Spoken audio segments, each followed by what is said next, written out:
What up guys, today I'm going to be talking about How Strong is Galactus Part 7, going through every comic book iteration. Hopefully this should be the last one. I don't know until I finish the video because I'm just going through all the feats that I had saved up on my computer, and I'm trying to see if I can finish it in this one. I will try to go through them a little bit faster because the last one had required quite a bit of explanation on what was happening, but this one has multiple different smaller story events with one major one, so hopefully I can get through all of it. Now we start off with two Jean Greys.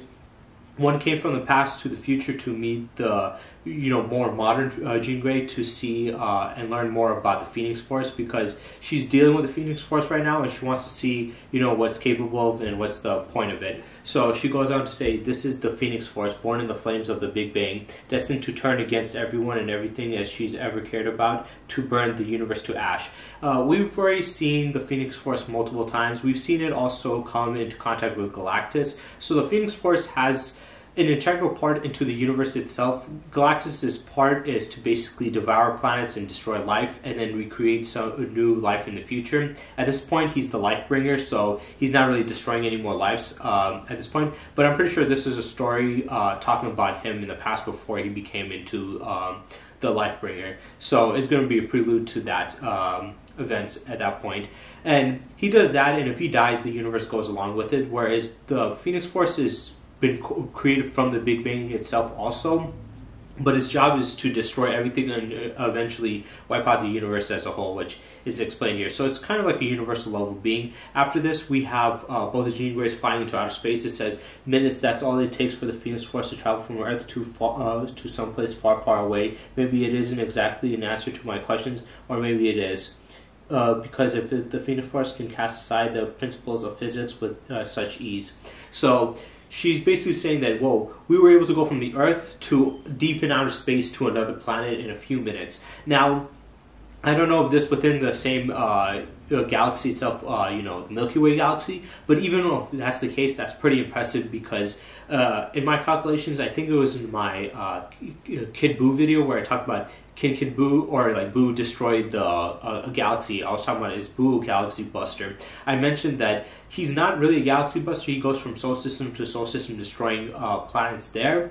And for him to do that, he would have to go an astronomical amount of distance. Now, the distance, an average distance between two solar systems is around like 4.7 light years, which is quite a lot because one light year is like around like 15 trillion miles. So they were able to go like at least, hundreds or dozens to hundreds of trillions of miles in a few minutes, showcasing they're many times faster than the speed of light, because it takes light literally 4.7 years to go from one solar system to another, and they probably even didn't even go to the next solar system. They probably went to even further one further away. So that's just impressive. And as they're flying throughout space, they come to a planet where Galactus is there. And like I said, this is before he became to the Lifebringer. So Galactus starts fighting them. He says, do not deem to issue commands to Galactus. I am the one with the power cosmic. I take what nourishment I want from where I want. Galactus is siphoning the energy out of her. He could kill her. If he does that, time gets broken and badly. I can't let that happen. So he's basically attacking Jean Grey. They're trying to help him to stop devouring the planet. He's saying, you can't tell me what to do. So he's attacking them, and he's trying to, beat them. We've seen before Galactus has struggled against the Phoenix Force. The only reason that Galactus could hold in a fight against them is because of the fact that he has the ability to absorb energy.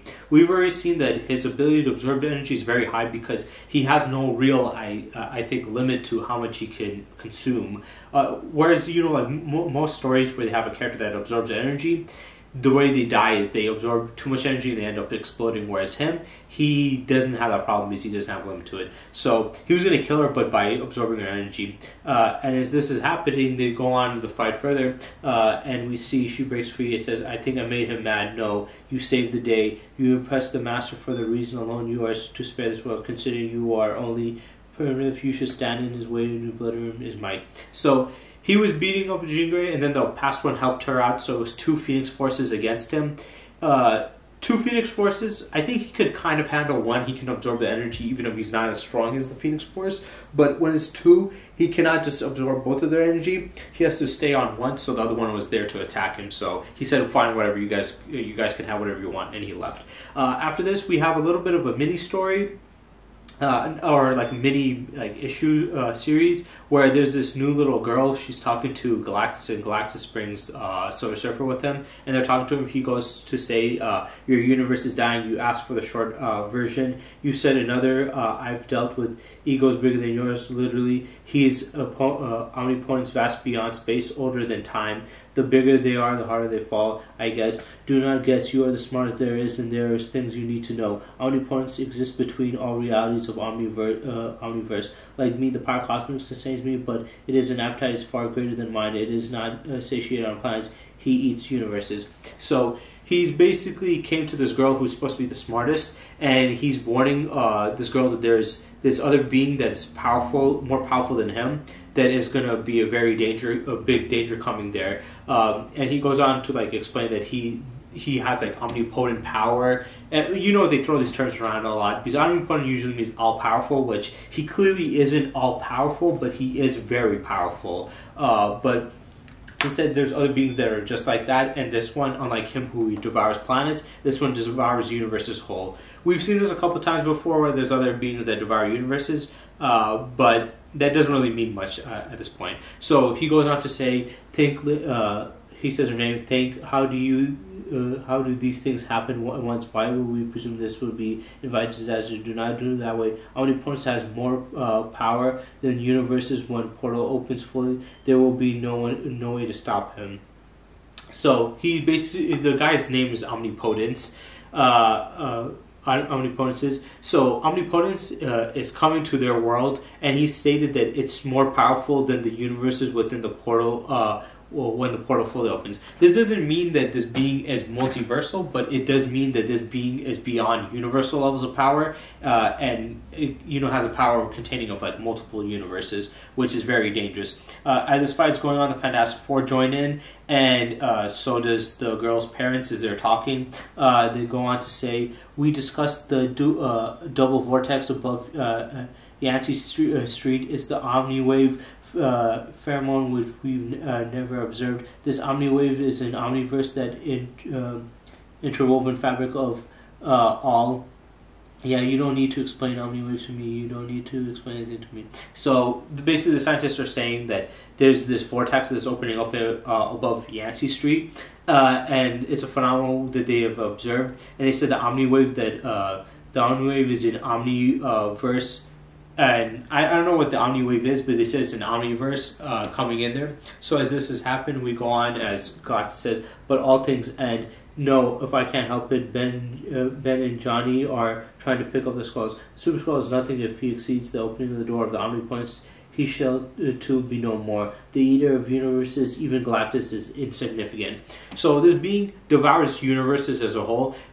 It's clearly at a universal level of power or above, and Galactus himself said he's insignificant to this being. So Galactus once again has admitted that he's not on the universal level scaling or above that. At most he can get to universal, I guess, but he's really usually below that, and he can't match up to beings that are beyond universes or multiversal, which is crazy because we always hear people saying he's a multiversal level being or universal level being. So after this, we have the being coming in. It says, time, that is what it's all about. Among the physics of phenomena, the omniverse time is not even the top 15 of the most interesting. The Omniwave portal is now open. Time has leaked into the vortex between the universes here. Time is beyond your control. So basically, time was coming, by opening up this portal, time was coming through it, the Omniwave and stuff. And he said that time is beyond their control, so it's getting pretty crazy. After this, it goes on. The being says, one day an end will come to your universe sooner or later. It's inevitable. It isn't over. I will be back. So they were able to draw it back by being able to close the portal. They were shutting down the portal, and the being couldn't stay there, so it had to leave. But this being can devour universes as a whole, and it's pretty powerful. Now after this, we have another crazy story with this other being, which he was explained a little bit in Death Battle's Galactus versus Unicron video, and I have the full context to what happened. So his name is the Conductor. It says it's a conductor, a god unlike any seen before. It motives unconscionable, unknowable. It consumes all its path, breaking the universe down into its fuel, and the worlds trailing in its wake. Graves to such a scavenged mass racing to between the clock. So Silver Surfer is explaining about this conductor, saying he's like a godlike being. He basically devours the universe as a whole, and he uses the universe, everything within the universe as fuel. And as he moves, planets come across from behind him. And we see a little bit more of his power as it goes on to say, "This is the train. It is known as the edge of the sleepless nights. You know it well, the great engine of planets, a juggernaut of living worlds, hurling headlong through space. It pulls new worlds along the way. It takes everything that owns, and it drains them dry of their fuel and its furnace, and it resists, keeps what's theirs, what's important. They are up and fueling anyway. The end, everything will be fuel for the train. It'll make an excellent metaphor if it weren't real." So he is pulling, he's showcasing his power. What he's doing is, as he's flying throughout the cosmos, he's collecting planets and he's dragging these planets across this train thingy. So as he's pulling them across, he's absorbing the energy from the planets, destroying them, and then firing them off. And that's basically his process. And it says, goes on to further say, it directs the planets into the furnaces since before the first memory. Its labor is endless. Maybe that's a metaphor as well, but you can say, I studied medicine, not poetry, though I found some poetry in existence since the conductor works on, though it will no longer its own. So yeah, he's just dragging them all along. They need to beat him. Silver Surfer's talking about, like, how do we beat this guy? He goes on to say, yes, Norman Rand, I do good because I remember you're a Nebulan, an alien prospect turned into a cult leader, turned traitor to this species, turned ghost. Death didn't suit you. Well, I never wanted to be dead, Sir Franklin. I only died of peer pressure, and there was opportunities of the afterworlds if it meant the people right, business opportunities. So this is the being that's within it, and it just revealed that when it died, it didn't want to die. It had to be killed. Or no, I think this is a being he's trying to get to help him to beat the train.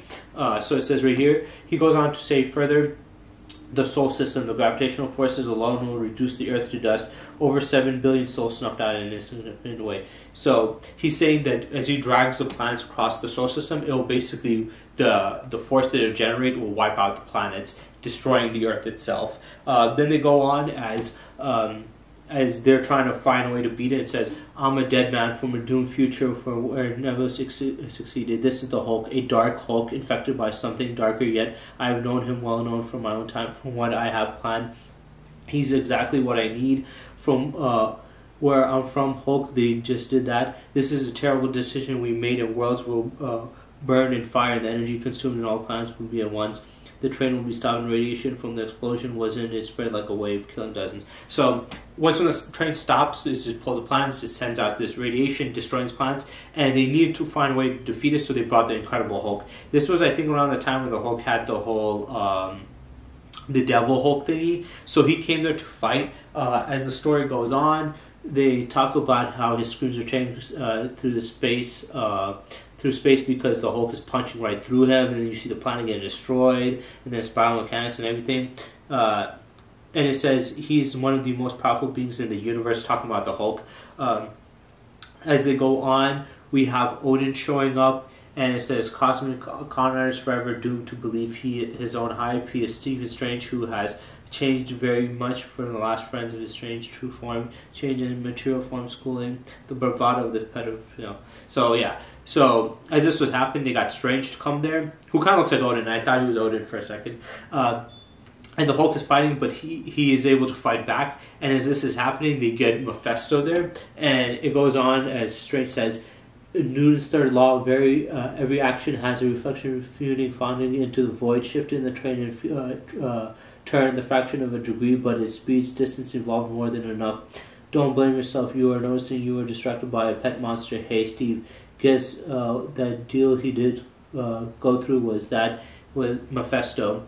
My power is gone. I'm almost gone, and the Hulk must be returned home, cured of his spiritual infection, if it's possible. The devil is in him is far stronger than I am, but I can return to Earth for a small consideration. So what was happening was this being that was the conductor that was doing all this stuff, it was doing it because of Mephisto. Mephisto was manipulating things in the background, and Doctor Strange realized this, so he brought the Hulk there to fight. And even Mephisto admitted that the Devil Hulk is stronger than him, because the infection he had was basically the Devil Hulk, and he was pretty much stronger than him. So now after this, we go into the King Thanos storyline, or old Thanos storyline, where, have you guys seen, there's an old version of Thanos who's very powerful, who basically ended up killing Galactus and many other heroes, as you see. He actually, in this time, what happened was, in the far future, Galactus gains in the far future, Thanos gains so much power somehow, he ends up killing Galactus and countless other heroes, and ends up wiping out everybody and just being a big threat. Even, what's his name? Even the Ghost Rider can't do anything against him. He says, the Ghost Rider's penitentiary is said to be the great demonic equalizer, for no matter how large the sin or how powerful the sinner, the stare into the gaze of the Rider is known to absolute sorrow and despair. It delivers back upon those who have fallen under its thrall every moment of torture and pain and victim unleashed upon its innocent. For many, the Rider's penitentiary is the last thing they ever see, for this is powerful, the regret, this is heavy, the woe that crave out their own eyes. So basically what it's saying is, with the penitentiary, it doesn't matter how powerful you are, it doesn't matter how little the sin is. If you have a sin, and you done something bad or feel bad, he'll bring out that torture that you've done to others onto you, punishing you and teaching you a lesson. But it didn't work on Thanos in this one, because he enjoyed it, and he was all talking about beautiful memories and stuff. He actually did this every morning. He would normally would work on powerful beings, but Thanos doesn't regret anything he's done. Every horrible thing he's done, he's enjoyed it. So every time he used a penitentiary on him, it wouldn't work. Later on, we see also that this old Thanos was so strong, he was able to imprison the Hulk and turn him into his own personal pet to fight for him. And then we had we have the young Thanos fighting against old Thanos, and is thereby like, the old Thanos actually has a flaming sword as he's about to stab him, and they're talking. We get into a little bit more of a backstory as, what's his name?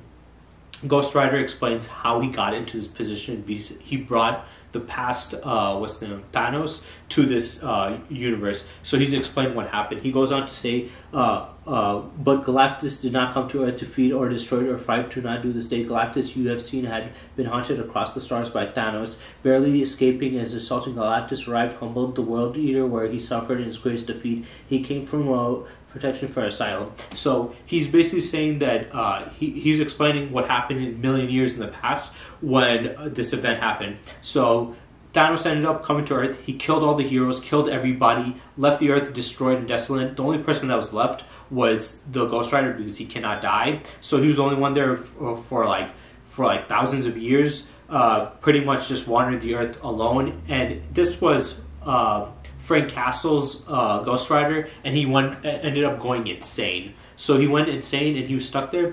And Galactus, at this point, was being chased by Thanos and nearly killed. So Thanos was so powerful, he was making him even scared. And as this happened, Galactus and Ghost Rider made a deal saying, hey, look, we can work together to kill him and get revenge for what he's done. So Galactus had basically gave Ghost Rider powers and turned him into Cosmic Ghost Rider to fight with him. But it didn't really matter anyway, because Thanos one-shots him pretty easily, blowing his head off, and beats Ghost Rider too. Ghost Rider can't do anything. But he does mention the fact that since the Ghost Rider is unkillable, he can't do anything to him. As we go and see on later on, it says, I have heard all the tales, you Rider, you defy death, Thanos is intrigued you. You think I am the worst thing out here, boy? I haven't even begun. I can't kill you. You can't defeat me, but we can come and ride at my side, and I'll show you more than evil than you can punish 1,000 lifetimes. So he basically tells him, hey, look, we're in a stalemate. I can't really kill you. You're unkillable, and you can't beat me, so, we might as well just work together and have you on my side. So he said, okay, I'll go, and that's how he ended up with him. But it shows, even as strong as old man Thanos is, that's what I'm going to call him, old man Thanos, as strong as old man Thanos is, he still cannot kill Ghost Rider. There's some beings that can just erase people out of existence, but he can come back. And then after this, we have the final big threat that can match up to old man Thanos, because every other person had died, and the only person that can match up is is the Silver Surfer in his fallen one state. So he comes there to challenge them, but it's more than just what you guys think, where he's just the fallen one. He actually shows up with Thor's hammer and says, on becoming worthy. So he basically has the power of the Silver Surfer, normal Silver Surfer with the cosmic energy. What the additional power boost is the fallen one, which is his strongest version. And then with Thor's hammer, Mjolnir, with Thor's power, additional power to fight. So then we had Ghost Rider try and attack him. He, with one swing, was able to shatter him completely. He can't kill him, but he could shatter him. And then the next, we see the Hulk coming out to fight him. And he doesn't really want to fight him, but he has to. So Silver Surfer is holding back Hulk, and Hulk's punching him and just breaking his hands and can't do shit to him. So we see that, what's the thing called? The fallen one version of Silver Surfer with Thor's hammer is really powerful. Even the Hulk can't do anything to him. But then after this, Hulk turns back into human and tries to help out Silver Surfer against Old Man Thanos, but Old Man Thanos gets to drop on him and stabs him in the back, ending up killing them both. Which you would think that, hey, well, you know, like, if he is this powerful, why would he need to do a sneak attack? It clearly shows that even though as powerful as he is, Silver Surfer was strong enough to give him a challenge and threaten him to the point where he had to do something dirty and sneak attack him. But after this, he's trying to get the young Thanos to kill him so he can take over his position and make a change of things. And they both ensue into a fight for Old Man Thanos to die, because he wants to die, but he's not going to give it up easily. So they go back and forth. There's nothing really interesting except for the fact that the young Thanos is able to beat the old Thanos pretty easily, which, even though the old Thanos wants him to kill him, he's still not going easy on him, so that's crazy that he's able to hurt him. He breaks his arm and stuff. But also, it's ridiculous that he's this powerful that he was able to kill Galactus and, you know, beat Cosmic Ghost Rider, but then he gets his face smashed into a wall, and he gets severely hurt by it. So that's pretty ridiculous in my opinion. After this, we do see... we see Cosmic Ghost Rider showcasing more of his power, because that was pretty much the close to the end of the story. Thanos didn't kill him. He left. He's like, I'm not going to do your bidding. And by leaving, he changed, since he was the past version, he changed the future by not doing what his future self did. So that was the end of that story. But yeah, the fallen one's Silver Surfer was beating him until he snuck attack him. And Galactus, the young one, could have killed him, but he didn't want to. But he was able to at least severely damage him. Then we go into another story where Cosmic Ghost Rider, he's like, you know what? I can probably fix Thanos. So he messes with time, goes back in time, gets Thanos as a baby to fix him the right way. But as he finds out later on, this Thanos becomes a new Punisher and is even more violent and messed up than him. And he's like, yeah, I'm just going to have to kill him. So they both start battling. As they battle, Cosmic Ghost Rider blasts him, says, do you have any idea how much I hold back to not destroy worlds as I walk? I try to change you to change this. You aren't my son. You aren't my children. You're this. So he basically... They got into a fight because he doesn't like what Thanos is doing. Thanos is like, what the fuck is wrong with you, man? Why are you fighting me? And he's fighting back against Cosmic Ghost Rider. And he's able to actually hurt Cosmic Ghost Rider. But Cosmic Ghost Rider reveals to him that, hey, look, I've been holding back. I always hold back. So anytime you see him getting beat up, he's really holding back. And he goes on to explain that not only does he hold back so much, he holds back to such a significant level that if he was to really, not hold back at all, just his steps alone would destroy worlds. So casually, he's able to destroy planets by just walking. And then afterwards, he obliterates Thanos and rips his head off, showcasing that Cosmic Ghost Rider can kill Thanos, but just not the old version of him, because, well, the old version of him is kind of OP, if we're being honest. But that was pretty much the end of that story. Then we get into another really impressive and big story event where there was this one magical being who basically encounters Silver Surfer and Galactus, and Galactus is trying to eat his planet, and he's like, you know what, I'm not going to let Galactus eat my planet, so I'm going to find a way to get rid of him. And he does something pretty crazy by trapping Galactus in the magic dimension. So there's multiple, obviously, other realms. There is the regular dimension where it's made from science, our universe, or the 616 universe, and then there is a realm of pure magic, and he transported Galactus from the scientific and physical realm to the magical realm. And as he's fighting this guy, he's fighting Silver Surfer. He goes on to say As Zaw's greatest magic wielder, I have engulfed in his herald in his battle. In victory, I captured the Silver Surfer and brought him planet-side. Surfer is he. He could not have held him for very long, but he used every spell known to Zax to probe his mind for Galactus' weakness. For all the efforts, we were able to extract but one word from his mind, Earth. So, this alien being, this magical alien being, his planet was going to be attacked by Galactus. He sent out first Silver Surfer. He got into a fight with him. He actually beat Silver Surfer and captured him. And once when he captured him, he was trying to probe his mind to see, you know, is there any weakness to Galactus, because he doesn't want his planet to be destroyed. He found out something about the Earth, so he went to the Earth to find out what it is. And before he did it, he needed a power-up, and this is how he comes across Doctor Strange, because Doctor Strange, obviously, he does all the magic stuff, and since Galactus is being trapped in the magical world, meaning that he is now in a realm and domain where, you know, Stephen Strange knows a lot about, but not only that, he is not meant to be there because he's meant to devour, and him devouring magical, you know, energy can be very dangerous and very destructive, so we get a little bit more into that.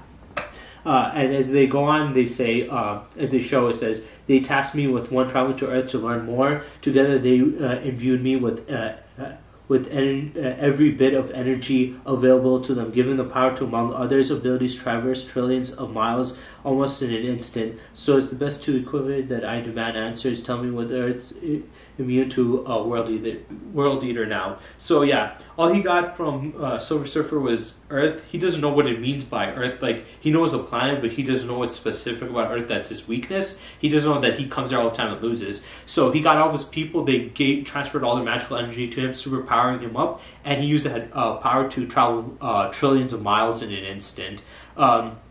Then Galactus shows up, and he's trying to eat there, and we have Doctor Strange going there in his astral projection form, and it goes on to say, wait, what's that fool doing? What is he doing? He wouldn't. I would forever exile you from this universe. So, like I said, Galactus was coming to his world. He was like, yo, I'm trying to find a way to beat you. I can't really beat you. I got a new power and I'm very powerful, but I can't kill you. So I'm going to get rid of you and I'm going to exile you to another place. So he ends up exiling him to the magical realm. And Strange is like, what the hell are you doing? So he uses magic to end up there. And we see him, he says, end into the depths of the mystic realms. So yes, he's in the magical realm. As he's there, he's devouring planets. He's trying to eat there, but it's not a good thing because Strange says that the reason, the whole point of Galactus is he was made to devour worlds, so he's a cosmological structure of the universe itself. But this is a magical realm where the laws work differently. The laws in that world work through science and has magic in it, but this realm is purely magic and mystical. So if he devours the planets, these are not regular planets, these are magical worlds, and it will have a different effect. So as he's doing this, some of the entities in that world are trying to fight him, and he comes across this one demon in specific. As he's fighting him, the demon goes on to say, Strange, whoever you are, you're not welcome in my kingdom. Misha Ha Garth, I didn't realize you were on the edge of the territory, but this is a lucky break. If anyone can put Galactus in his place, this beast of pain you have endured, you must be giving me a taste of that vast energies that lie inside you. So Strange is like, yo, we're screwed. But with this demon, I don't know who he is. Him being here is good because he might be strong enough to beat him and put him in his place. But as he blasts him, Galactus is not only not phased at all, but he actually enjoyed it and said, I like this energy source, so he could absorb it and stuff.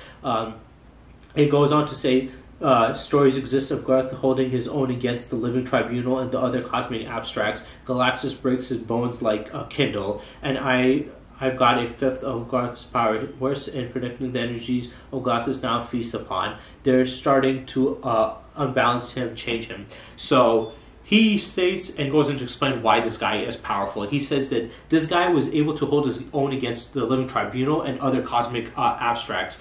I do not know to what extent what happened in those, but it was enough for Strange to be, impressed. Even if he's not like doing significant damage to him, the fact that he was able to hold his own against not only the living tribunal but other cosmic, abstracts is pretty impressive. But against Galactus, he was able to break his bones easily. And I think this is 100% again due to the fact that Galactus has the ability to absorb energy. That's one of his biggest actually advantages in fights, is that he can absorb energy sources that are even beyond him, and it doesn't really matter who it is. So that's very lucky for him. And as this goes on, Dormammu was like basically in the background playing with Galactus. He had Galactus, like he was kind of manipulating him and using him to eat other, mystic entities in this dimension, because Dormammu, the whole point of him is he wants to conquer all the magical realms and then all reality itself, everything. But he first is doing these magical realms, and there's other powerful beings throughout there.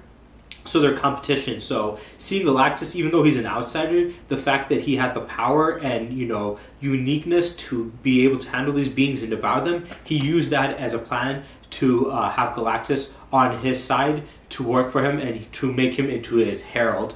But as this is happening, Galactus is like fighting back and saying, "Hey, look, I don't know who the hell you think you are. I'm not your fucking herald. You're my herald." So they get into a fight, and as this happens, something pretty interesting happens. Galactus ends up transforming. He says, "I'm transformed. I become the one with the mystic realms, the ultimate symbolism of technology and magic, a state of grand me, and my new herald, Dormammu." So what happened? Dormammu was trying to manipulate him and used Galactus as his herald. He was saying, "I'm going to use him as my champion, basically have him defeat my enemies and gain power for me."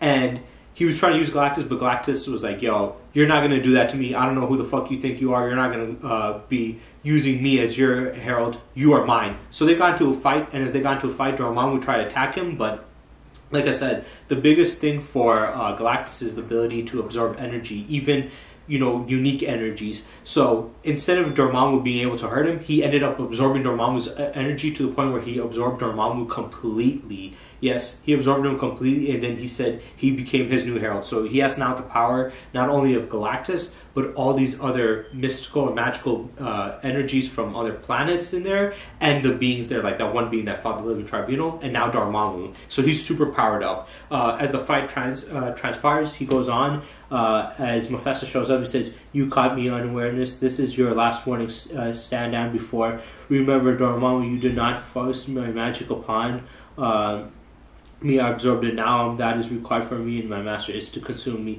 Struggle as you might, your fate is pronounced. I'm now, nor have I ever been underling. I'm Galactus, commander of science and sorcery." So, I'm sorry, that wasn't Mephisto, that was Dormammu. Dormammu was trying to fight him, and he fully consumed Dormammu, saying, I've never been told what to do. You're not going to tell me what to do. I'm going to tell you what to do. So he ended up beating him. As this goes on, Doctor Strange is trying to find a way to beat him because now he's way more powerful than ever before. And he goes on to say, "Upon Dormammu's death, my containment fades, but someone else appears, one of accolades. My overlord, is this not yet victorious? I am ready to serve him in his new role. I'm afraid your position has been eliminated, Yonkos. Galactus consumed Dormammu. He's gone. No, you must save him. I am still barely alive right now. I can't think I'll only be able to get back to the fight, but it's unpleasant. I have a higher priority right now." So he confirmed himself that Dormammu ended up dying due to Galactus. So after this, Doctor Strange is like, "You know what? He was talking to one of Dormammu's underlings. He's like, "Yeah, I can't really save him right now. Look, I need to find some more new allies. If he took down Dormammu and all these other guys, what am I supposed to do?" So he goes to get some help. He gets some help from some of the other magical beings. He gets it from this evil witch, his ex-girlfriend, and Mephisto. So he goes on to say, "Mephisto, we have what have you done to Klein and Omar? Release them at once. You have hardly doomed room to be demanding, Doctor. I have already what I want. Magic has been hypermorphing into the domain of science. The border between the two dissolves. You think your kingdom is immune to that?" So he goes to there. He finds out that he has the witch and his girlfriend there, and he's like trying to use them. And he's like, "What are you doing? Why are you taking them?" And he's like, "You can't tell me what to do." And he came there to tell him, "Hey, look, I know you think you're strong, you're powerful, but right now, what Galactus is doing is he's combining both the science and magic and making magic turn into science, and it's affecting all of the magical realm as we know it, and it's messing things up." And he said, "If you think that this is only going to affect the outside and not your dimension, you're wrong." And we do see a bit of effects happening to it. As this is happening, Stephen Strange goes out of the universe and goes to talk to Eternity and Infinity to ask them for help. He went on to, it was the Living Tribunal Eternity. He goes on to talk to them as The Eternity says, nothing Galactus himself survives. Can it not be that he said that all other life will simply exist with him? Systematic. Fortunately, Eternity's authority is surpassed only by the Living Tribunal. He stated his role as safeguard of the multiverse from mystical imbalance. Therefore, surely this curse is of utmost concern to you, Tribunal. So, both Tribunal and Eternity have been summoned by Stephen Strange saying, I need your help. This being too dangerous is messing up the mystical realm, and this is going to cause effect to the rest of the realms. So we need your help. And as this has happened, there's other demons fighting Galactus. One saying, World Eater, face your doom. About what ultimately has to happen here, but they are not yet ready to understand. I am no petty spell weaver. Satanish is king of the Hell Lords, and he hungers for your soul. So this demon is trying to eat his soul, saying he's not like some chump, he can handle him. But it doesn't really go his way, as Galactus easily obliterates him, saying, as he obliterates him, as the guy saying, I yield, I beg of you, let me serve you. You have your way's delicious. So this guy first was talking all that shit, like, you ain't gonna do nothing to me, I'm the top dog. Then he obliterated him, and now he's like, yo, please don't kill me, I can serve you. He's like, I don't need you. So he ended up eating him. So he just keeps on eating and eating and eating. And as this happens, Black Bolt tries to jump and try to fight him while screaming at him and shouting his power. And he just stands there and says, impossible, a butterfly caught in a hurricane. Galactus pushes through, amalgamated by magic. Bolt doubles his power, then doubles it again and again and again. So Black Bolt is getting his power amplified with the magic to hold off Galactus. Even though Galactus is stronger than him, he's still able to hold him back off a little. As this is happening, Gladiator jumps in to try to fight him now, and it goes right here. It says the Gladiator of the Shirai Empire, perhaps the single most formidable mortal Galactus has ever faced. Cleric of Santa can outrace the protons of Galactus's blast. He can accelerate the molecules of Galactus' skin until it burns, and he can turn the atmosphere around Galactus to plasma. So they're saying he's one of the most powerful beings, Gladiator. He can move faster than the protons being fired from Galactus. He can change the molecules on Galactus' skin, burning him and like turning the surroundings around him like plasma. But it doesn't really work on him that much. As this is happening, there's a lot of effects happening to the rest of the cosmology.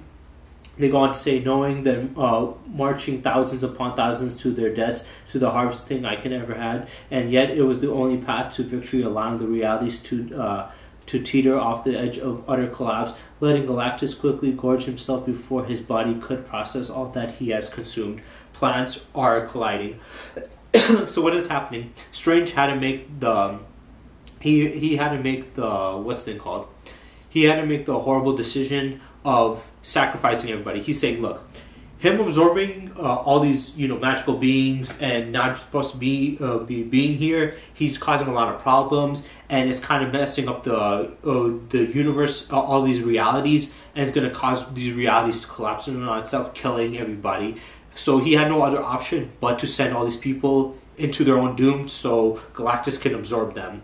So yeah, it was either let everything get destroyed and have everybody die, or send all these innocent people that are working with me into a meat grinder so he can absorb their energy, and thus overpowering his body so he can't handle it in a quick concession. And as this goes on, it says, star systems are evaporating. The living tribunal architects of balance for the first time knows fear, and it was all according to plan.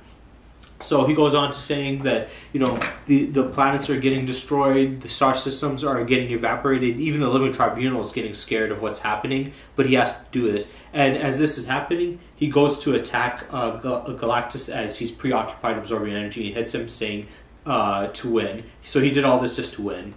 It ended up fixing everything and changing everything. As this happens, he goes and talks to Eternity. As Doctor Strange is talking to him, it says, you and I are one and are all that remain outside of the collapsed universe that exists in exactly the instant of his birth. Perhaps it is necessary to become something new. Therefore, before as you perceive it is tiny, fragile, and frozen, why do I stand outside it? I'm the embodiment of the universal sentence. Mephisto did this. He's calling in his debt. So he made Doctor Strange made a deal with Mephisto on how to save the universe, and not only did he have to make a deal with him, he had to sacrifice all those heroes and people to basically save the problem, because the universe ended up collapsing anyway, but it recreated and got fixed again by eternity. And he talked to him and said, yeah, he owes Mephisto something. He goes on to, when he's thinking about it, he says, I chose the moment of the split second during the Galactus fully satiated that was vulnerable to the totality of Eldritch energies. I expected him to expel all that he had consumed, restoring reality. Instantly he exploded in the process, drawing into him those few bits of existence still remaining. I survived because I wasn't there. There was not nowhere else but there. In our reality, no, but there is another tangible to ours, but not for it.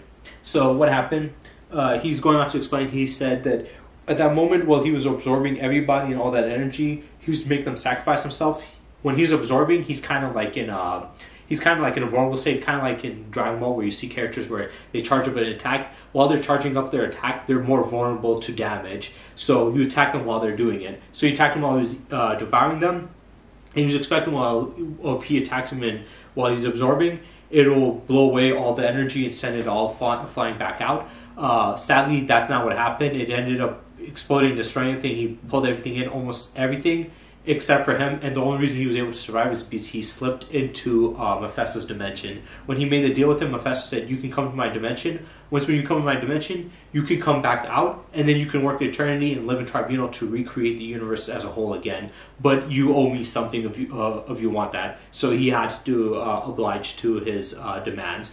And then we see the living Tribunal as he holds out his hand. He said, very well, then you are still the Sorcerer Supreme. Retain the multiversal balance. I grant you the power to implement your plan, but I will remind you that the magics always has a price. Now that is, it can be the utter nothing to lose. So he basically told him, hey, I'll give you the power of the multiversal balance to refix everything, Doctor Strange. You made this plan, you made this pact, now you're going to have to fix it, so I'll give you some power to end up fixing it. And he did, and obviously he had to suffer some consequences from Mephisto, because when you make deals like that, that's what happens. So after this, that event ended. We have like a little mini thing between Franklin Richards and Galactus. Like I already explained, I forgot which video it was in, where Franklin told Galactus that, hey, at some point in the end of the multiverse and everything, all the universes are going to die, everything is going to die, there's going to only be two people left remaining, me and you. We're going to be the only ones, but that's going to be billions upon billions of years, so don't worry about that. So he told him that, and now this is the story event transpiring after the mentioning, because he said that was going to happen in billions of years. Now we skip forward in time multiple billion years to the tail end of the multiverse itself, and we finally got to the point. It goes on as it says, Franklin Richards, Galactus, the end of time. Finally, entropy. It isn't yet complete. I can sense a few last living particles here and there. There are two left in the Andromeda galaxy, each terrified of leaving their own alone. We have a little time before the universe dies. So sorry if you guys hear some outside noise. I'll try to explain it and talk over them if it's too loud. But see, as he says right here, they're both at the end of time. He explains that he's waiting for the right moment where every last particle, when every particle and every form of matter is gone, that will be thus the end of all of time and space. Because if you know anything about time, the way we measure time is by particles moving. A dimension without any particles or empty will not have time within it. That's how we measure it, through particles moving, like photons and stuff. So if you have a dimension without any particles, there's no more time there. And since the universe, or the multiverse as a whole, is now running out of every particle, that means it's going to be the end of time itself. And he stated that he can sense a few left, showcasing Franklin Richards' power. And then it goes on as Franklin and Galactus go on to talk. Galactus says, what troubles you? For one thing, we've known each other for billions of years. I miss you. You are not afraid to die.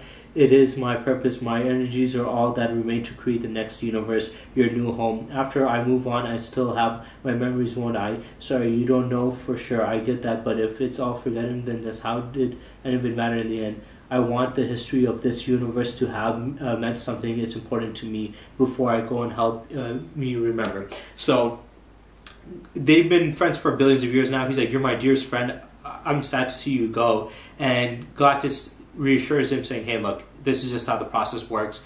Once when the universe dies, I die. Once when I die, the energies within me will blow out. Once when it blows out, it will recreate the new universe. So the death of the universe will be the death of Galactus, and once when Galactus dies, it will be the birth of a new cycle, creating new life. And he said he needs Franklin Richards there to basically reconstruct this new reality into what it's supposed to be. So Galactus' death creates it. Franklin Richards living through it is what he organizes it. But he even himself says that, after this event, he can't tell that he doesn't even know that he will keep his memories because he wants to remember the past and all the stuff they went through. As this was happening, Galactus was, he was trying to explain to him more what the importance of it was and to go into detail. But as we go on, each of these issues, they had a little bit more explanations on, some of these beings, like the abstract beings. It goes on to say, abstract beings are non-physical conceptual beings who employ living fractals from the dimensions of manifestation to fashion a physical appearance to interact with physical beings. Among known abstracts are the four pillars of reality: eternity, infinity, death, oblivion. Above all them stands the living tribunal, the embodiment of Apperence and judgment. The one above all is which is believed to be the responsible for all life. Much understanding is the abstract columns from the first few pages of Quasar 20. So what is being explained there, and the reason why I put this in here was to explain more, because Galactus does have connection to these abstract beings, and we've seen them quite a bit to showcase his power and where he lies in cosmology. These abstract beings are non-physical beings, but they create their physical form to talk, kind of like, I guess you could say, with Darkseid as Avatar. So basically he creates this, and as they do, they're able to interact with them, but they're also still able to be hurt and be confined with some specific rules. And then after that, we go on to explain a little more about Galactus. They do mention that his ship is solar system size, which I mentioned that before. So when he consumed it in the Secret War story event, I did mention many times that the energy source and power is like basically absorbing a solar system level size energy battery, but it was more than that because I'm pretty sure his ship had more than that. So after that, we have Franklin Richards talking with Galactus again. He goes on to say, I thought you would never get around to me. Yours is a complex history unto its own, Franklin Richards, the most powerful mutant ever born. As I consume, so do you build. Did you build? Not at first, that much I recall, but eventually worlds. Then as I grew older, multiverses. A few centuries after that, I really let my imagination run wild, didn't I? But didn't I? Were the bounds of the universe reality really you and I, the utmost creator, the ultimate destroyer that would and I have been born had been non-existent? You have been inconsistently resurrected because I was around. Do we need each other? You're coming with me, right? So as the other event that I was explaining the stuff, it was basically just Galactus explaining all the history throughout Marvel and how the stories went throughout all the time. It was just basically a way for the writers to put in like kind of like the when they have like the encyclopedias where they go in depth in all these characters and how they created them. It was basically just that an excuse to shoehorn that in. So Franklin Richards goes on to say, as Galactus said, that he was a powerful mutant, one of the most powerful mutants, and then he explained that how when he was a kid he was creating planets, and then he eventually started creating multiverses. So he's very, very powerful. He's just talking casually about how he's able to create all these constant multiverses like it was nothing, which is just crazy if you think about it.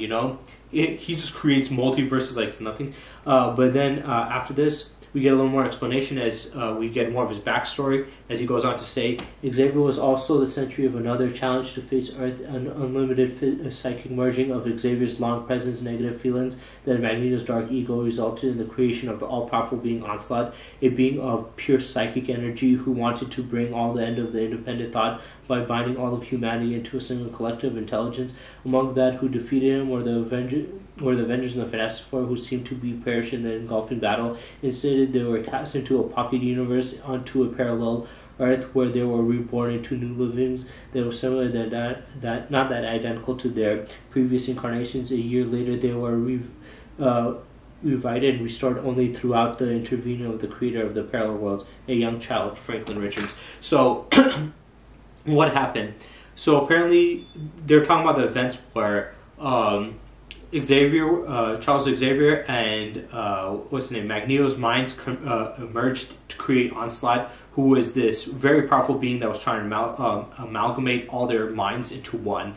And he was about to win, and he ended up killing the Avengers and the Fantastic Four. But thanks to Franklin Richards creating a pocket dimension, he was able to save the rest of them. He was able to save everybody and put them in there, and then recreate them into like a new but closed version of themselves, but then make them come back to their old selves and then bring them back out. So he basically saved them, reconstructed them, and brought them back out. And that was just, Galactus explaining his importance. He goes on to talk to Franklin, then says, "Not ready to let go. I can buy time, create something new.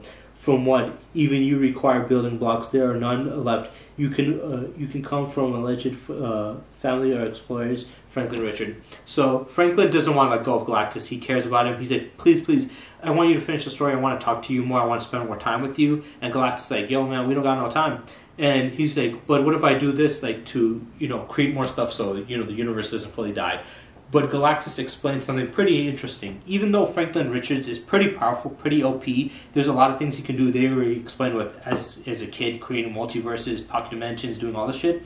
Even though he can do that, he still has a limit, and he still has rules that he has to follow. And one of the rules that he has to follow is the fact that for him to create something, he needs things. He can't just create something out of nothing. He still needs that. So he's saying that you need particles to create things. And in this world, it's an empty void. There's literally nothing left. You cannot create anything. So people usually say he has reality warping. I would say more he has the ability to create things by using matter. Like he can configure matter into other objects and change his own body and things around him and the reality. So it looks like it's reality warping, but it's not. It's just changing the atomic structure of things into whatever he wants. But if he doesn't have any particles there, he cannot really change anything. So Galactus was saying himself that, hey, look, you're powerful, but you can't even, make nothing out of something out of nothing. So he explained that. And then he goes on to try to finish his story as he explains I think it was another Secret Wars event. It was, I think, in 2016 when they did it, but it was like one of the more recent Secret Wars event, and he went on to explain that the multiverse had started to collapse. Entire universes collided, annihilating one another. The incursion offense until there were but one left, and that was yours and one alternate. Your father and his friends made every effort to save their kind of this to remain the universe impacted, yet only a small group of escaped the cataclysm, and two life rafts, one of from each reality, both ultimately reaching a battle world. Battle world was existence for sole purpose of surviving. A plan created from Victor Von Doom used the Molecule Man to steal the infinite power of the Beyonders, with Molecule Man acting as a Doom's battery. All-powerful Doom populated the world, and the kingdom, forged from the fractured remnants of the realities destroyed by the incursions, unsurprising, appointed himself its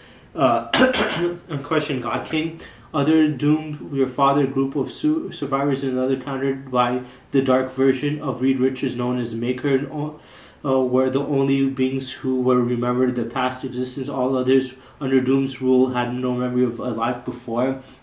Working together, both groups slowly built a resistance army, but there was efforts was rebellion of purchase until Spider-Man and his counterparts discovered the Molecule Man and still teaming with the Beyonders' power. Ultimately, it was Molecule Man who gave your father victory and configured the truth that Doom and his used his gifts of infinite power and such power in a vain manner. Molecule Man transferred it to Richards, until then used and restored the universe he knew, which would now be home to the maker of the Spider-Man's counter as well. And this aided you and your sisters, Valor and Richards, and the Future Foundation began rebuilding lost realities, constructing the new ones, a journey that spanned myriad of time and existence. Whoa, that was a lot. Sorry.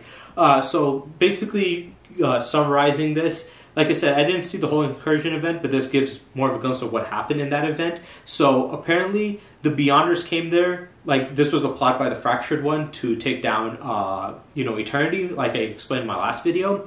He basically got the Beyonders to get this whole plot to kill the Living Tribunal, do all this stuff and run amok. And apparently Dr. Doom orchestrated a plot with Molecule Man to basically absorb the Beyonders' powers. He ended up absorbing their powers, killing them. As he killed them and absorbed their power, he transferred that power to Doom, giving him the power. And there were, since the whole incursion event, all the universes ended up getting destroyed until there was only 2 left. And it was I'm pretty sure the Ultimates universe and just the regular 616 universe. So we had the evil Reed Richards and the good Reed Richards, and they were the only ones that survived. Some of the people survived through getting spaceships, going through these, off these worlds to this battle world, where now Doom basically, as these other universes were destroyed, he created one mega universe where he basically was the ruler of it. He brought everybody back, but he erased their memories of what happened and subjugated them, because he had the power of the Beyonders and Molecule Man, and he was helping them out. Until the Spider-Mans of these counterarts came to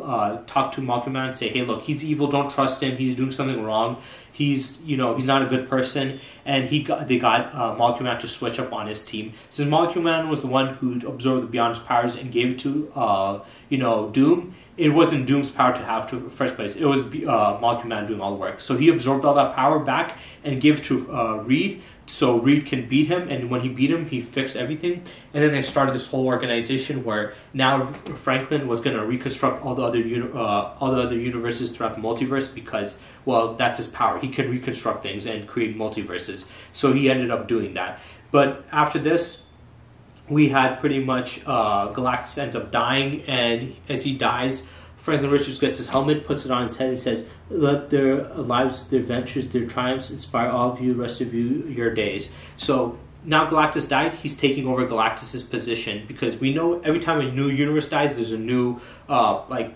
person that takes Galactus' role. When his universe died, he took over, even though there was multiple times where they went through cycles and he was still the one. They had no replacement, but this time Franklin Richards, with the end of this cycle, he became the replacement. So when when he ended up dying, when Galactus ended up dying, we had Franklin Richards taking his helmet and absorbing his power and taking his role. So I'm not going to read all of it because that's a lot. I don't want to keep on reading it. But and you already have the image up, so you can pause it to read it yourself. So I'm going to just give you more of the rundown. As the Beyonders were doing this, what their plan was to destroy the multiverse, because they were doing some experimentations and they needed to do that. So the way they were doing it was basically they were going to each universe and finding the Molecule Man of there and getting them to help them out by turning the Molecule Mans into bombs, destroying those universes. Which is quite interesting, because I've heard before that there's only one version of Molecule Man. There's no like when you go to different realities or manipulate time, there's only one of him, but that's not true. They themselves stated right here that there was other versions of Molecule Man, so that's not true at all. But he's powerful enough to absorb the energy, but yeah, it ended up killing them all. The Beyonders had them work and ended up killing them all. And basically, so that's how it ended their fight and stuff. So after that, we get to the big and final fight and event throughout this journey that we've been going through. This is pretty much the end of this whole Galactus series. I will be making a video after this on another thing about Galactus, where I'm going to talk about the conclusion of Galactus and his power and how I feel about it, because I don't want to put it in this video. I'll make a separate video on that, talking about the conclusion of his power, because I went through quite a bit of his feats. So this final event that's happening is between the Watchers and these alien beings from billions of years ago. So this story explains why the Watchers no longer, or don't help people out, but just observe and talk about things, because when they did do it, they did it to help this one race out, and it ended up going wrong. And the story as it went out was basically it went to say those weapons were made from the forbidden technology of the first race in the universe. I enhanced his cloaking abilities so that neither we nor any shared awareness could detect him. Then I cast him into the universe to search for the armies, and they found was the Pasteless.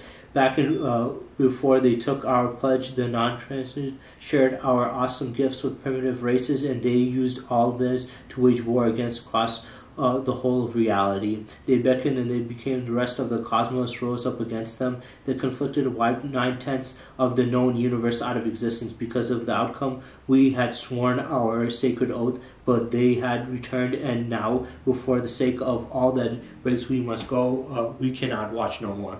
So what happened he basically explained that the Watchers, they wanted to share their knowledge. They went to other planets to help share their knowledge, to give them more technological advancements and understanding of these resources, so they can have, natural energies. But as mortals do, we turn them into weapons. So these alien beings turn these technology and stuff that was meant to help them, advance their civilization, to use it to create weapons. And as they created weapons, they used it to start wars across the cosmos. They were using these Watchers weapons, destroying all these lives, and the universe rose up against them. Like, all the other inhabitants rose up against them to fight them off. As this happened, they let off, as they were being pushed back, they let off a big explosion from one of their weapons. So they were using their weapons that was given to them by the Watchers, and as the weapon went off, as the Watcher explained, it destroyed 9/10 of the universe. So basically what it means is the universe that we see right now in the Marvel multiverse, or the Marvel cosmology that we've seen forever now, it's only 1/10 the size of the original. So it's going to be a little confusing there, because there's a little bit that I would like to go into that. But what we're getting explained now is, throughout all this time, we thought that the Marvel Universe was like the whole thing. It was actually only 1/10 of what we were seeing. The 9/10 of it was destroyed by this weapon. So this weapon didn't destroy. It isn't a completely universal level, but it is pretty much can destroy almost the entire universe. Now, this leads me to two questions. Or one question, but like there's two different ways you can go about it. Is the previous universe the size of our universe, and the one that when it got taken down to 9/10, meaning that the Marvel universe throughout that entire time was only 1/10 the size of our universe? Or is that 1/10 of the Marvel universe the size of our universe, and the previous one would have meant that it was 10 times bigger than ours? So that's where I'm kind of confused, because it doesn't matter, because in power scaling, if you're talking about destroying a universe, it matters about the size of these universes. If the universe is smaller than ours, it's not as impressive. If it's bigger than ours, then it's impressive. So it really depends. If their universe at once was at our size and it got blown to 1/10 of the size of it, that means that every time those events where the universe was being in jeopardy, it was only a universe that was 1/10 the size of ours getting destroyed. But if that wasn't the case, then that means that and it was the other way around, where the universe was 10 times the size of ours, then that means that machine would be able to destroy 9 universes at once, meaning that it is beyond universal. So there's the confusion there. As this fight transpired, the heroes went on to go and fight.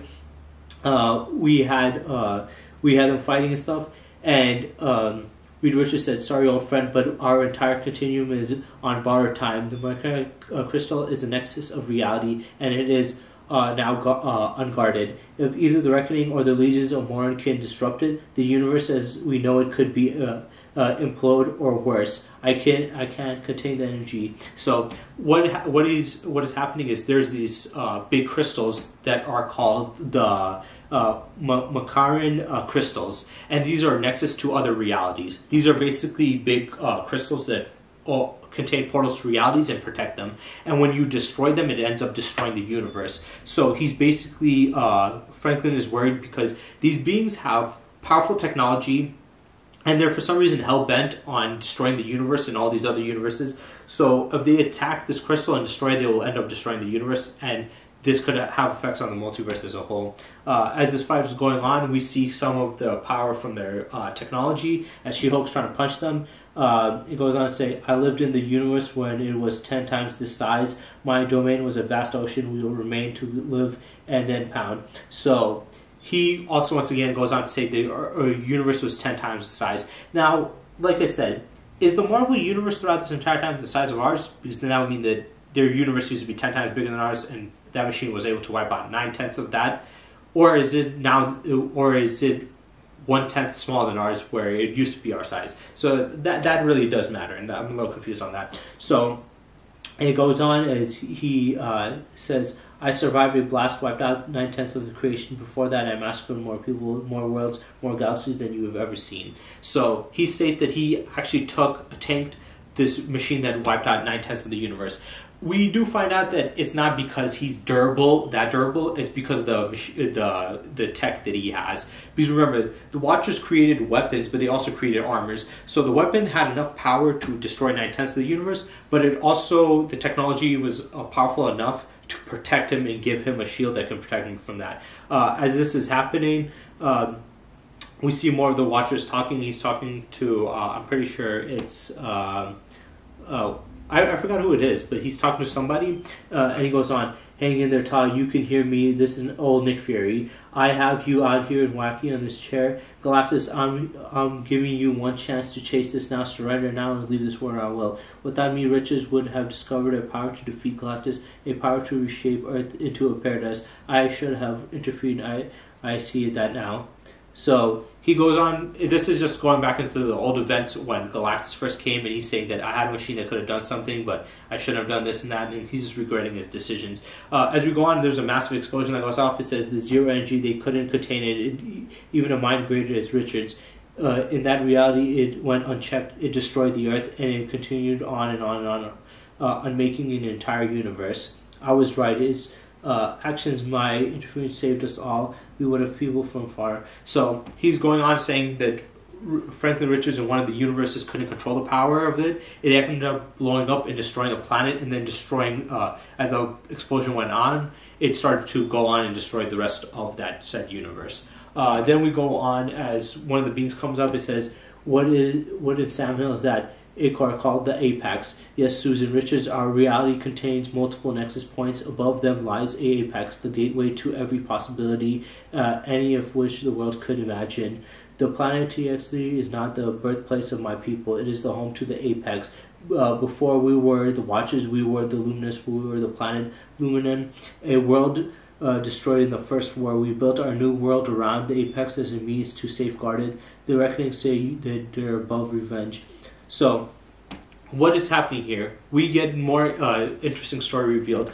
The Watchers said that this isn't their planet. Their original planet was destroyed by a war. They fled, and they went to this place where this thing called the Apex. So, all these realms, all these universes have these crystals known as the Nexus crystals, right? These Nexus crystals basically open up portals and bridges to other universes, and they keep those universes safeguarded. What those crystals destroyed, the universe is going to be destroyed, and you can't have a connection to another universe. And this is the Apex, which, unlike those ones, which they're one specific doorways, this one has a doorway to all realities, not just one, but all realities. And when their planet was destroyed, they formed their new planet around this one to protect this Nexus, to protect all of the other realities, because they are the Watchers. And this, apparently this Apex opens up a door to imagination, so they can imagine whatever they want from it. And then we get a little bit more explanation. I did explain in my what's it called? Galactus versus Unicron death battle. They mentioned multiple times, and it was completely wrong. They said that Galactus created the Ultimate Nullifier. He created the Ultimate Nullifier. That's why he's connected to it. But it wasn't true. I mentioned multiple times that the Watchers actually created the Ultimate Nullifier. Actually, specifically one. His name was Null. He went on to say he used all of our knowledge to craft the perfect instrument of war, the Ultimate Nullifier. All of time it was our doing. It was Eminu who fired that shot, and of one of my people have ended the war. 9/10 of the universe were obliterated. Planets, stars, whole galaxies, countless races, all that blood and ass on that. Never again. So we finally find out what the tech or machine was that destroyed 9/10 of the universe. It was not some random machine. It was the Ultimate Nullifier. So we get further of it. Once again, we get explanation that the Watchers were the ones that actually created the Ultimate Nullifier, and the events happened, and one of them was holding it, and he ended up setting it off, and by doing so, it obliterated 9/10 of that said universe. Like I said, it's important because I talked a bit about the Ultimate Nullifier and its power, and I stated that it's only universal levels in power. Some people say it's multiversal and well above that and stuff. I don't agree because it was all threatening the universe, but with this universe being 10 times bigger than it used to be 10 times bigger, like I said, really matters. Did it start off 10 times bigger than our universe, and then it ended up being the size of our universe because of being 1/10 the size? Or was it the size of our universe and it being obliterated, it's only 1/10 the size of our universe? So that really matters. But still, it's either around universal level, near universal level of power, or multiple universal level of power, but not multiversal level. As this is happening, Silver Surfer, because they resurrected Galactus, and they merged him with the Destroyer armor. So they resurrected him, merged him with the Destroyer armor, and they had Silver Surfer leading him. And they led him to destroy these guys because these guys are being in danger and they're using these weapons. So that they're like, the only way we can beat him is with Galactus. So they revived Galactus, mixed him with the Destroyer armor, amplifying his power to go and destroy him. As Silver Surfer Flying says, death, devastation, carnage on a cosmic level. We would have our word with you. Every craving that would be satiated is the way the Watchers will to the most pivotal planet in the universe. You are out of time, Norn Rad. The reckoning of moments away from returning the apex. We are there could usher in the unnatural end to every plane of existence.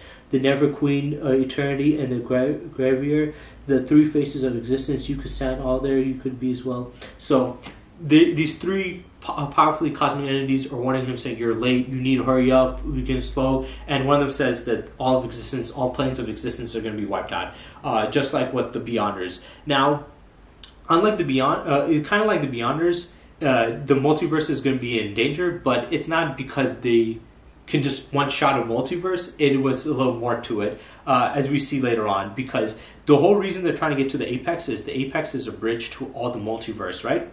It's a bridge to the entire multiverse. It connects them all. They're intertwined. And the plan is they need this Apex bridge to cause the destruction of the entire multiverse to go on with their plot. And as Silver Surfer and the cosmic entities go on to say, the final form of Galactus, the destruction, the only entity that could possibly consume the Apex and deny the reckoning, the prize, we will have arrived too late, but you are Surfer, delay that, perhaps even destroy them. That power they already have in your hand, form of my power master. So he's directing this Galactus, and they're saying that this Galactus with the Destroyer armor has enough power to absorb the Nexus, which already can open a bridge between all of realities, so showcasing their power. So yeah, Galactus in this form is pretty powerful. I guess you could say this is the most powerful version of him. As they go on, the aliens go on to fight and say, there is, however, an enormous flaw in your plan, my ruin of the reckoning. I've unraveled genius, that the technology of knowledge of the Watchers. This is a realm where thoughts become real, child. There is, I am the undisputed king of all survey. You think so, but no. There is something you should know, your majesty, but back then when my brother had the cosmic power, he used to imagine entire universes. Put him into the thought space. Do you know what? He becomes a god. So once again, we have Franklin Richards in the forefront of this story event. So this alien guy, one of the leaders, is like, hey, we're in the Nexus area, and as I mentioned before by the Watchers, the Nexus, since it connects to all the realities, it basically has the power of imagination. So when you get near it, you can basically imagine whatever. Kind of like when I explained in my last video what the whole dimension where everything was like metaphorical, where you can raise up your power. So he said, whatever you can imagine, you can become as strong. And she's basically saying, hey, look, my brother here, Franklin, he used to have the power of like a cosmic power where he can create whole universes. He can create entire universes in the multiverse. And he lost that power. I don't know how, but now that he's in a place where he can basically, create anything like how he did before, he's basically a god once again. And this is good for him because what's the thing called? Franklin, even though he doesn't have his powers, he now has a new thing that's close to his original powers. And on top of it, unlike the other guy, even though he can do the same thing, he's been doing this for a while, so he has more expertise in it compared to the other guy. As this goes on, there's this Doom is enacting his plan against them.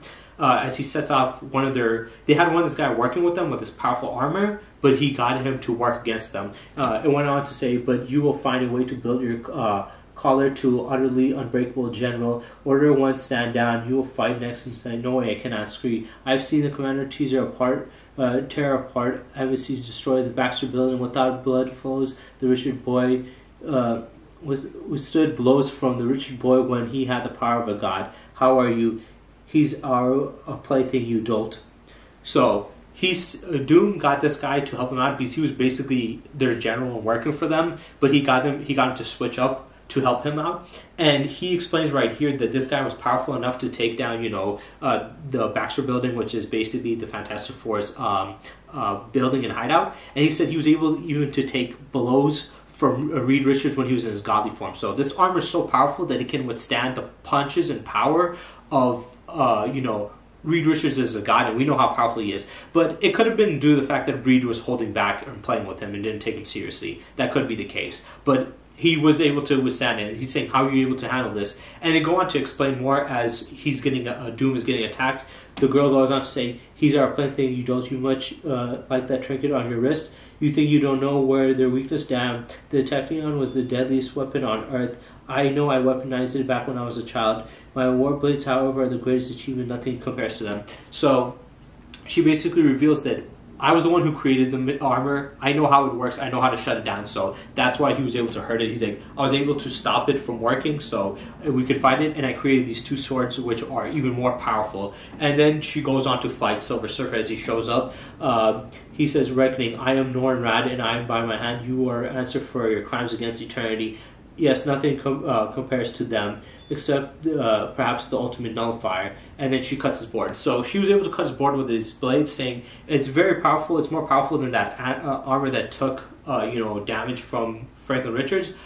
But the only thing that's above it is the ultimate nullifier, which they do have. As this is happening, Reed is actually kind of morphing into a Watcher for some reason, and he starts to morph into one, and he starts talking and saying, no, it's more than that. I sense I have expanded. I look beyond these walls I can see. Galactus is here, but I am in this form I've never seen before. This is the destruction of Reed Richards, the unholy merging of an Asgardian destroyer and a former master. The only being that can consume both the world and the multiversal pathway. We had to perish in this, and the spread is sacrificed in cultivating this. So, Silver Surfer basically tells him, like, yeah, we combine the Destroyer with Galactus, making him his most powerful state. He can absorb the destruction, consume the destruction of this universe, and the Apex, which connects to like all the multiverse. So that just showcases how much power he has in this form. As this goes on, the fight still keeps on going on. Dr. Doom says, "You're the mightiest warrior in existence. Do something. Cannot move my armors. Charged in the apex of weights. I shall immolate myself to the intersection of all things in my last breath of this multiverse burns." So Doom is telling the guy to do something. They can't. They basically turned it off. And this guy is saying that now I'm fully charged. I'm going to go and destroy the entire multiverse. So he has the power to destroy it, which is pretty impressive, but we get to see more how he does this. As this happens, the Fantastic Four and the rest of the heroes are fighting him. They're going to say, you're boss, you're the boss level, right? You have the ultimate power. You're going to blow up all reality, yada, yada, yada. Here's the thing. There's bystanders here, sisters, here, poor my eyes. You have the power of his son, how? That could be dodgeable, say. So what happened was, I'm pretty sure that is, what's his name? The Human Torch. He jumped on him and he's like, you're going to destroy the multiverse. He burned his eyes. And he said, you have the power of the sun. How? We know that he can explode enough energy, which is kind of like a solar flare. But it isn't that intense. But it was still able to do something. After this, we have Reed and Sue talking. Sue says, the ultimate nullifier, that fire level takes out the wrath, maybe another 9/10 of the universe. No matter what else happens, you'll be dead. I can do this. This will be our child, and we will be living the matters. I'll be forever. Few seconds. The heart of the apex within my grasp is the last few more of this story will finally end. Yes, you and us both. So he's going to use ultimate nullifier. Once again, they stated it was going to destroy 9/10 of the universe. As this is happening, they go on to try to beat him. It says story here, confirm your please. We do not have time for your outburst storm. We have still inside the apex of reality. We have thought wrath. We may have been nullified, miscarriage armor. It's still self-destructive, and I'll explode across the multiverse, which is a bad thing. I get it. Victor's right. We only have a few moments. We have to get out of here. Read this. Take this to the apex. Detonate our universe. So what is happening? How are these guys destroying the multiverse and everything? Are they just that powerful? No. The way they were going to plan to do it, this guy, his armor, like I said, it was able to handle the ultimate nullifier. So it's clearly like on a universal levels of power, right? One thing they did is they set a self-destruct sequence onto the armor. And this self-destruct sequence, when it goes off, it will let out an explosion so big it will destroy the universe. Now you're probably wondering, how the hell is that going to destroy the multiverse and everything? Well, that's where the Apex comes into play, and this is why they needed it. The armor itself is universal levels of power destruction, but with the Apex, since it connects to all these other realms, by just setting off a universal level of destructive power, it will transmit all that energy to each selective universe and blow them up simultaneously. So think of it as like, even though they're a collection of different universes, with Apex, they're all connected. So with one universe getting blown up, that means all of them get blown up at the same time. So by destroying this universe at the apex, will destroy all the other universes at the same time, thus destroying all things. So he didn't need a first of all, his power isn't universal. It's the armor and the tech that he got from the Watchers, but even the tech itself is not multiversal. It's universal at most. It's just when it blows up in the apex, it will destroy all the universes. If it wasn't at the apex and it just blew up, it would have destroyed the universe itself and probably destroy the gateway from that part of the apex, but it would just destroy that universe. But while it's in the apex, it connects to all the other ones. If one of them gets destroyed, then they all get destroyed. So that's what was happening. And as this bomb was going to go off, they had to find a way to get rid of it. So Silver Surfer flies, grabs it, and he gets it, and he throws it right into the new formed Galactus's mouth to take it. And it ended up exploding. It blows up, and as it blows up, it says, "That's about the size of Jennifer. Only a being as powerful as the Asgardian Destroyer and Galactus combined could hope to contain such power. Thank you, Norrin Rad. You have saving every possibility, and you and Jonathan Storm for quelling the undying fires within me. Because of all this action, the war is finally over. The multiverse lives on. But what if I were to see? This isn't some glitch. It isn't some reality anymore. Tell us anywhere you cannot." So basically, they congratulate him and say, "Good job for thinking smart and throwing the bomb into his mouth. He's strong enough to handle the universal level of destroying power." The multiverse would have been destroyed, but like I said, it was because the bomb, it was just universal, but it was connected to that, so it would have destroyed everything in the end. So that is pretty impressive, though. But still, like I said, most of the times Galactus is below universal, but he did get a power boost with the Destroyer armor, so that's how he was able to handle it. So after this, we have the Watcher, Utah, come back. As he comes back, he's actually formed back and more powerful than ever. He says right here, "Everything, I'm Utah. I'm the one who, the one and only Watcher." And he goes on to say, "Where are we? I do not recognize the sector of this space. Where have you taken us in this structure? This is the very edge of existence. Behold, the great barrier eradicated by the people holding back the fallout of the first war. At least it infected the rest of reality and ravaged all that is. It has stood here long enough. Begone. What barrier? These are barriers. It's obvious it hasn't been reclaimed. 9/10 of the universe is astounding. All of the damage my kind has inflicted upon the space has been undone. This is once barrier shall now be the borderlands of the new worlds of new imagination, gods and infinity of possibilities." So this is interesting. What happened here? He's basically stated that 9/10 of the universe actually didn't get wiped out. What happened was when the events were happening, the 9/10 of the universe got infected with this, like, the weapons and the disease, and it was getting very dangerous. And to protect the last tenth of the universe and to protect the rest of the universe as a whole, he had to pretty much block off the other 9/10 of it. So they created something that created a barrier that protected off the 9/10. So when we see, like, the Marvel universe, that 1/10 that we've been going through, we've only seen 1/10 of it, but the other 9/10 had been barricaded through a barrier to stop an infection from coming to the rest. So it never really wiped out all the 9/10. It was just barricaded, and it looked like it was wiped out. So that's what happened. But now with it being open, they can see the rest of these worlds and stuff, and we just see more and stuff. And then after this, we get to the ending as Utah goes back and he showcases and he's like talking. It says, "It's the moon, the Watchers smoothing it back together. He's becoming a moon baby. Nice job, Blade. Baldy, there ain't no peace out left. Whatever that work is done. The ultimate nullifier is it's the Watcher's tech. Don't you think we want to leave it here with me? I can think of no better to keep an eye on and hold everything within from now on." So what happened?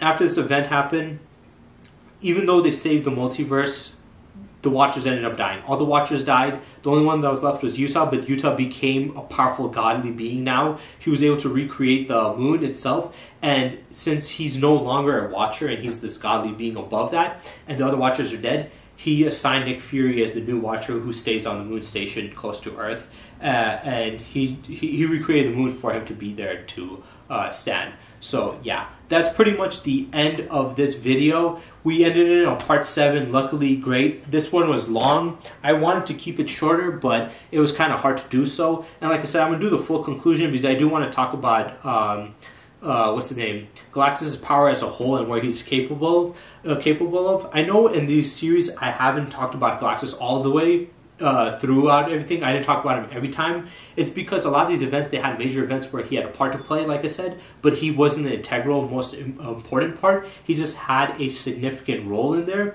and you know, they just had different ways to handle it. So I was just trying to go through, you know, as much as I could.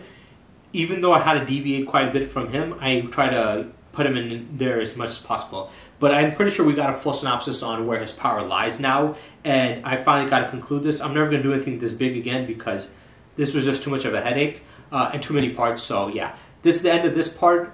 Can't wait to do the conclusion where I just talk about everything that I was able to learn about him and talk about his power as a whole, and just talk about some stuff that I want to say that that I wanted to talk about him in general for a while now. So yeah, I hope you guys enjoyed it, and stay tuned for next time.